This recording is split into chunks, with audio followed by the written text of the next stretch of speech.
Hi hello కేంద్ర ప్రభుత్వం ప్రతి నెల అబ్బాయిలకు 2500 రూపాయలు అమ్మాయిలకు 3000 రూపాయలు అందిస్తుంది అని చెప్పే స్కీమ్ గురించి సోషల్ మీడియాలో ఇప్పుడు విపరీతంగా ట్రెండ్ అయితే అవుతుంది. అయితే ఈ స్కీమ్ అనేది కేవలం ప్రత్యేక కేటగిరీలకు మాత్రమే కేంద్ర ప్రభుత్వం అందిస్తుంది. అది తెలుసుకోకుండా ప్రతి సోషల్ మీడియాలో ప్రతి ఒక్కరికి అందిస్తుంది అని అయితే చెప్తూ ఉన్నారు. అసలు ఈ స్కీమ్ ఏంటి? ఏ కేటగిరీలకు ఈ కేంద్ర ప్రభుత్వం ఈ స్కీమ్ ని అలౌ చేస్తుంది? అసలు ఈ స్కీమ్ కి అప్లై చేసుకోవాలి అంటే ఏ డాక్యుమెంట్స్ కావాలి, ఎలా అప్లై చేసుకోవాలి అనే దాని గురించి పూర్తి సమాచారం ఈ వీడియోలో అయితే తెలుసుకుందాం. మీరు స్టార్టింగ్ నుంచి ఎండ్ వరకు చూస్తే ఈ వీడియో మీకు క్లియర్ గా అర్థమవుతుంది. మధ్యలో స్కిప్ చేస్తే ఎక్కడ కూడా మీకు ఈ వీడియో అనేది అర్థం కాదు. కాబట్టి ఈ వీడియోను ఎండ్ వరకు చూడండి. ఈ ఇన్ఫర్మేషన్ తెలుసుకొని మీ ఫ్రెండ్స్ అండ్ ఫ్యామిలీకి కూడా షేర్ చేయండి. ఇక వీడియోలోకి వెళ్దాం.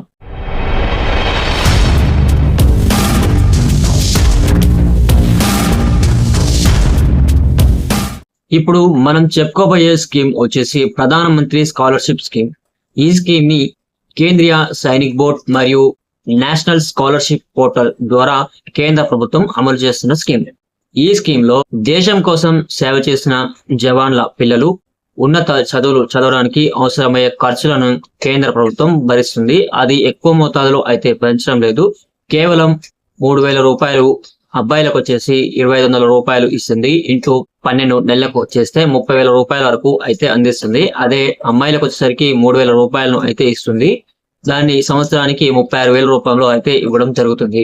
ఈ స్కీమ్ ని 2006-2007 విద్యా సంవత్సరం నుండి ప్రవేశపెట్టింది. దీంట్లో సాయుధ దళాలలో మరణించిన మాజీ సైనికులు, వితంతువులు మరియు పిల్లల కోసం సాంకేతిక మరియు పోస్ట్ గ్రాడ్యుయేట్ విద్యను ప్రోత్సహించడానికి ఈ పథకాన్ని అమలు చేస్తూ ఉన్నారు. ప్రధానమంత్రి కార్యాలయం నిర్వహించే జాతీయ రక్షణ నిధి నుండి ఈ పథకానికి నిధులు అయితే సమకూరుతూ ఉన్నాయి. ప్రభుత్వం గుర్తించినటువంటి కోర్సులకు మాత్రమే ఈ స్కాలర్షిప్ అయితే అందించడం జరుగుతుంది. ప్రభుత్వం గుర్తించిన ఈ కోర్సులకు ఈ స్కాలర్షిప్ అనేది అందదు. పర్సన్ తీసుకున్నటువంటి ఏదైతే కోర్స్ ఉందో ఆ కోర్స్ 2 ఏళ్ల నుంచి 5 ఏళ్ల వ్యవధి మధ్య ఉండాలి. ఆ వ్యవధిలోనే మీకు ప్రతి సంవత్సరం ఈ స్కాలర్షిప్ అనేది చెల్లించడం జరుగుతుంది. ప్రతి విద్యా సంవత్సరంలో 5,500 మంది విద్యార్థులను ఎంపిక చేయడం జరుగుతుంది. ఆ ఎంపిక చేసిన వారికి మాత్రమే ఈ స్కాలర్షిప్ అనేది ఇవ్వడం జరుగుతుంది. ఇవి నేరుగా బ్యాంకు ఖాతాలో జమ చేయబడతాయి. ఎంపికైన విద్యార్థులకు 2 సంవత్సరాల నుంచి 5 సంవత్సరాల వరకు చెల్లిస్తూనే ఉంటారు. అబ్బాయిలకు వచ్చేసరికి 2,500 రూపాయలు, ప్రతి సంవత్సరం 30,000 రూపాయలు అయితే వాళ్ళకు అందడం జరుగుతుంది. అమ్మాయిలకు వచ్చేసరికి 3,000 రూపాయలు. ఇవి ప్రతి ఇయర్ వాళ్ళకి 36,000 రూపాయలు అయితే నేరుగా బ్యాంక్ ఖాతాలో డిపాజిట్ అవ్వడం జరుగుతుంది.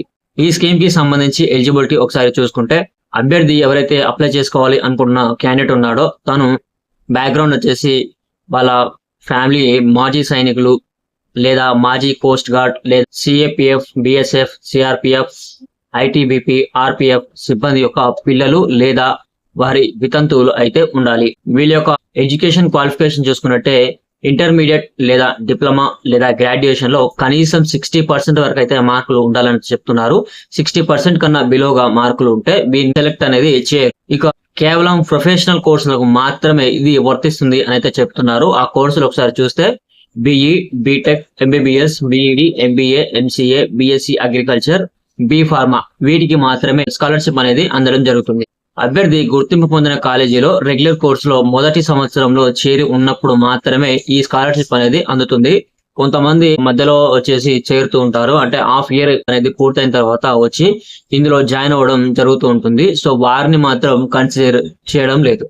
కేవలం మీరు కోర్సు స్టార్ట్ అయినప్పుడు మాత్రమే, మీరు వచ్చి కొత్తగా కాలేజీలో జాయిన్ అయినప్పుడు మీకు ఈ కోర్స్ కి ఎలిజిబిలిటీ అనేది ఇవ్వడం జరుగుతుంది. విద్యార్థి ఒక కోర్స్ కు మాత్రమే ఈ స్కాలర్షిప్ అనేది చెల్లించబడుతుంది. కుటుంబంలో 2 పిల్లలకు మాత్రమే ఈ స్కాలర్షిప్ అనేది రావడం జరుగుతుంది. ప్రతి సంవత్సరం స్కాలర్షిప్ కొనసాగాలంటే మాత్రం సెమిస్టర్ లేదా యాన్యువల్ ఎగ్జామ్స్ లో కనీసం 50% అయితే మార్కులు అతను సాధించాల్సి ఉంటుంది. ఎటువంటి బ్యాక్లాగ్స్ కూడా ఉండకూడదు. అలాంటప్పుడు మాత్రమే ఈ స్కాలర్షిప్ అనేది చెల్లించబడుతుంది. కొన్ని కోర్సులకు అయితే కేంద్ర ప్రభుత్వం ఎలిజిబిలిటీ అయితే ఇవ్వలేదు. అవి చూస్తే ఎంబీఏ, ఎంఎస్సి కోర్సులు మినహా మాస్టర్ డిగ్రీ కోర్సులు పిఎంఎస్ఎస్ కు అర్హత అయితే లేవు. అలాగే పారామిలిటరీ సిబ్బందితో సహా పలువురు వార్డులు అర్హత లేనివైతే కావు. 2వ లేదా తదుపరి సంవత్సరాల్లో చదువుతున్న విద్యార్థులు అర్హులు కాదు.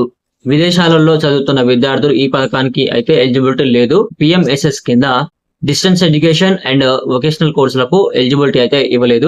దీనికి కావాల్సిన డాక్యుమెంట్స్ ఒకసారి చూస్తే సర్వీస్ సర్టిఫికేట్, అంటే మీరు మీ పేరెంట్స్ అనేది ఎక్స్ సర్వీస్ మ్యాన్ గా ఉన్నారా లేదా, ఒకవేళ సర్వీస్ లో ఉంటే ఈ సర్వీస్ సర్టిఫికేట్ అనేది ఇవ్వడం జరుగుతుంది. ఈ service certificate, marks memo, Aadhaar card, bank passbook, bonafide certificates, discharge book లేదా పీపీఓ, ఇవైతే మీరు ఈ అప్లికేషన్ టైంలో అప్లోడ్ చేయవలసి ఉంటుంది. అవి అప్లోడ్ చేస్తేనే మీకు ఈ స్కాలర్షిప్ అనేది రావడం జరుగుతుంది. ఇక ఎలా అప్లై చేయాలి? ఈ స్కీమ్ ని కేవలం ఆన్లైన్ ద్వారా మాత్రమే తీసుకుంటారు, ఆఫ్లైన్ లో అయితే తీసుకోరు. దీనిలో మీరు దీనికి సంబంధించిన అధికారిక వెబ్సైట్ కి అయితే వెళ్లాల్సి ఉంటుంది. ఈ వెబ్సైట్ లింక్స్ అనేవి ఇక్కడ కనిపిస్తున్నటువంటి ఈ వెబ్సైట్ లో ఇవ్వడం జరిగింది. మీరు అక్కడ నుంచి అప్లై అయితే చేసుకోవచ్చు. సో ఈ విధంగా అయితే మీరు ఈ స్కాలర్షిప్ కి అప్లై చేయడం జరుగుతుంది. మీరు ఎలిజిబుల్ అయితే ఖచ్చితంగా అప్లై అయితే చేసుకోండి. అలాగే మీకు దగ్గరలో ఉన్నటువంటి ఫ్రెండ్స్ అండ్ ఇలాగే మిలిటరీ గానీ, పోస్ట్ గార్డ్ గానీ ఎవరైనా దేశ సేవే ధ్యేయంగా వెళ్లి వికలాంగులైన వారికి కూడా మీరు అప్లై చేసుకోవడానికి రిఫర్ చేయండి. సో ఈ వీడియో మీకు నచ్చిందని అనుకుంటున్నాను. మీకు నచ్చితే లైక్ చేయండి. అలాగే మన ఛానల్ ని సబ్స్క్రైబ్ చేయడం మర్చిపోకండి. మరిన్ని ఇలాంటి ఇంట్రెస్టింగ్ వివరాల కోసం ఇప్పుడే మన ఛానల్ ని సబ్స్క్రైబ్ చేసుకోండి. ఈ వీడియోకి లైక్ అయితే చేయండి. Thank you.